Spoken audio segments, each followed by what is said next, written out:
भगवान का जो नाम ले लेता है वह सहज भवसागर को पार हो जाता है। इसलिए नारद जी जो जमुना मैया को साक्षात पार कर जाए उसके लिए भवसागर क्या है।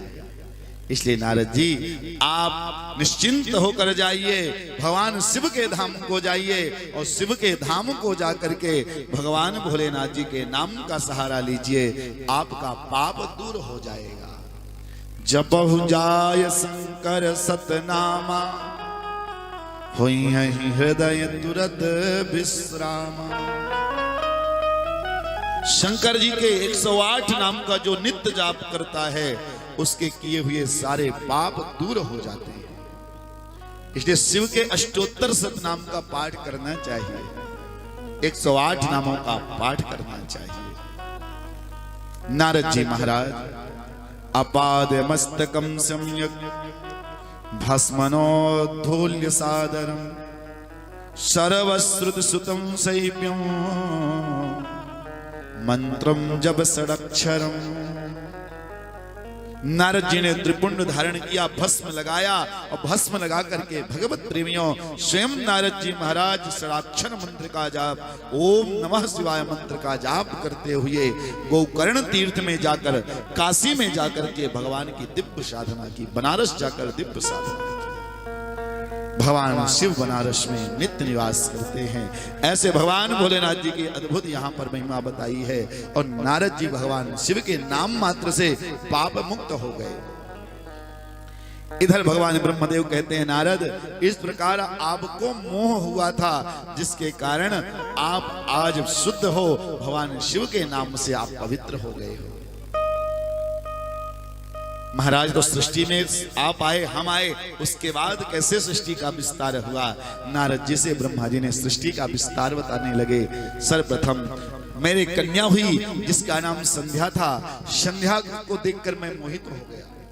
ब्रह्मा जी अपनी बेटी संध्या को देखकर मोहित हो गए, जिसके कारण फलस्वरूप ब्रह्मा जी को पाप लगा और पाप स्वरूप हुआ कि ब्रह्मा जी को एक शरीर ही त्यागना पड़ा और दूसरा रूप धारण करना पड़ा। और दूसरे रूप में उन्होंने मानवीय सृष्टि करना शुरू किया, लेकिन कोई भी सृष्टि करने के लिए तैयार नहीं हुए। तब भगवान ब्रह्मा जी के भ्रकुट के मध्य से महेश यानी रुद्र का प्रागट्य हुआ। भोलेनाथ आप सृष्टि करिए। भोलेनाथ ने कहा जो आज्ञा। भोलेनाथ सृष्टि का विस्तार करने लगे। अब भोलेनाथ की सृष्टि तो सबको मालूम है, भूत प्रेत पिशाच डाकनी शाकनी इन सबको पैदा करने लगे। ब्रह्मा जी ने कहा भोले बाबा इस सृष्टि को बनाने वाले प्रकट करो कि खाने वाले, ये तो दुनिया को खा जाएंगे। भूत प्रेत की सृष्टि नहीं चाहिए। भोले बाबा को लगा मेरी बात भी रह गई और मैं स्वतंत्र हो गया। भोले बाबा स्वयं तप करने के लिए चले गए। इधर मानवीय सृष्टि चालू हुई। स्वयं भू मनु अदु सतरूपा, तिन ते भई नर सृष्टि अनूपा। मानवीय सृष्टि शुरू हुई और भगवत प्रेमियों सर्वप्रथम ब्रह्मा जी के दाहिने अंग से मनु जी का प्रागट्य हुआ और बाएं अंग से शत्रुपा नामक एक स्त्री का प्रागट्य हुआ। दोनों का विवाह हुआ। दोनों के द्वारा 5 संतानों का जन्म हुआ, 3 बेटी और 2 बेटा। आकुति, देवहूति और प्रसूति नामक 3 बेटियां, प्रियव्रत और तानपाद नामक 2 पुत्र। भागवत में इनकी कथा विस्तार से सुनते हो। जो बड़ी बेटी थी, बड़ी बेटी का जब विवाह हुआ, आकुति का विवाह रुचि प्रजापति के यहाँ हुआ। रुचि प्रजापति और आकुति के संयोग से भगवान यज्ञ नारायण का जन्म हुआ। जो यज्ञ नारायण है ना, ये आकुति के पुत्र है।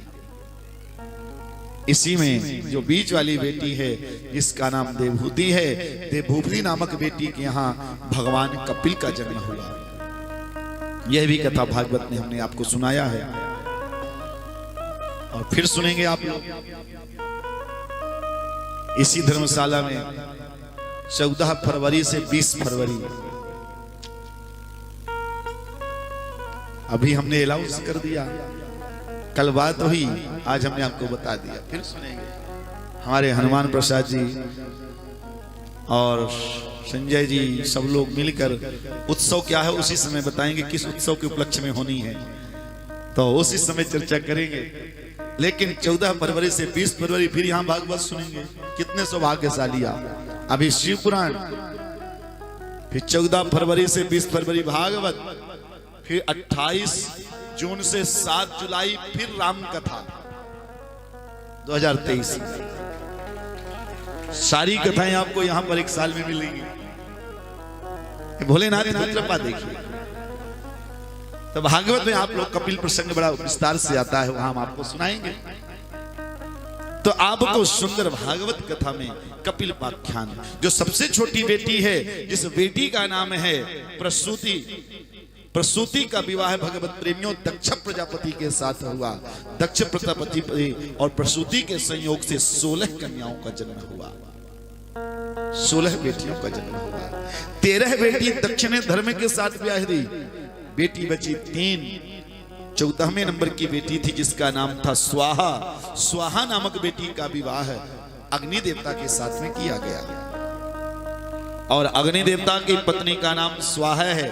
और इसीलिए जब हम लोग हवन करते हैं तो क्या बोलते हैं? स्वाहा, जिससे कि हमारी आहुति देवता तक पहुंच जाए। जब तक आप अग्नि देवता की पत्नी का नाम नहीं लेंगे तब तक आपकी आहुति आपके देवता तक नहीं पहुंचती। जैसे भाई लोग, माताएं कोई बात कहते हैं, फिर भाइयों की मजाल है जो काट दे। कई बार भाई लोग जब कहीं जाते हैं छोटी छोटी नोट निकाल कर चढ़ाने लगते हैं, अब माताएं सारा से देख देती, समझ जाते हैं इतनी बड़ी नहीं, इतनी बड़ी नोट का तुरंत नोट चेंज हो जाती है। बोलो राधे राधे। माताओं की चलती है, ठाकुर जी की कृपा है, चलनी चाहिए। 15वें नंबर की बेटी थी जिसका नाम था स्वधा। स्वधा नामक बेटी का विवाह पितरों के साथ में किया गया। पितरों में भगवत प्रेमियों, पितरों की पत्नी का, विश्वदेव की पत्नी का नाम है स्वधा। और जब हम लोग तर्पण करते हैं, पितृपक्ष आ रहा है, आप लोग तर्पण करते हैं तो तर्पण में क्या बोलते हैं? तस्मै स्वधा, तस्मै स्वधा, तस्मै स्वधा। अपने पितरों को जल देते समय पुरुषों को देना है, पुरुष मित्र को देना है तो तस्मै स्वधा बोलना चाहिए, और स्त्री पितृ को जल देना है तो तस्यै स्वधा बोलना चाहिए। ध्यान रखिएगा, पुरुष पितरों को जल देना है तो तस्मै स्वधा बोलना है, और स्त्री नामक पितृ को जल देना है तो तस्यै स्वधा बोलना है, तस्यै स्वधा। इस साल हमारी कथा भी हरिद्वार में पितृपक्ष के शुरू में एकदम 9 या 10 सितंबर से है। बीना बहन जी ने बुक कराई, मुझे ध्यान नहीं, डायरी में लिखी है, चिंता ना करिएगा बहन जी। अशोक बिहार से बीना बहन जी, मंजू जी आई हैं, इनकी सहेली परिचित हैं। अभी इनकी यहाँ बड़ी भव्य कथा आपके पहले थी अशोक बिहार में, बहुत विशाल कथा।